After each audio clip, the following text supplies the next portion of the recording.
Hey everyone, my name is Ashley Gu. I'm going to be reading Accidental Angel by Scott Shunfield. I chose this story because I have witnessed things like this working at the hospital and it kind of hits home. So here it goes. When I was in school, I participated in an undergraduate internship with a hospital chaplain. This largely consisted of me visiting with specific hospital patients and then discussing the interaction with the chaplain. I had no specific training in this, and introducing myself to strangers was not one of my natural talents. On one particular visit, I cautiously entered a darkened room to find an elderly man lying in bed. There was no one else in the room, and I initially thought he was sleeping. When I moved closer to the bed, I realized that he was very much awake, but also very confused and anxious. He desperately wanted to communicate something, but I couldn't understand what he was saying. He seemed weak and frail, and I couldn't tell if he was in pain or just scared. I knew nothing about this man's life or history, and I felt totally helpless. He obviously didn't want me to leave, but I felt so lost and uncomfortable that I had to leave the room after only a couple of minutes.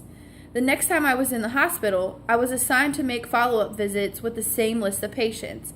I expected my time with the confused man to be just as short as last time, if he was even still alive.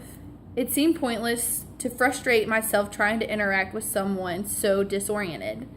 As I arrived at the room, the first thing I noticed was the lights were on. His daughter was there visiting him. He was sitting up in the bed and much more alert. I introduced myself to the daughter and explained that I had come by before. Addressing the patient, I suggested that I was certain he didn't remember me at all. He corrected me and immediately saying, "I remember you. You were the angel that gave me hope in my darkest hour." I would have thought his memory was delirious, but he then accurately recounted enough details of our first meeting to remove any doubt of his clarity. I was so amazed that once again, I didn't know how to respond. We talked a little more. I told him I was glad he was feeling so much better, and we said our goodbyes. In the brief moment of my initial interaction with this inconsolable patient, I had no idea what to say or what to do.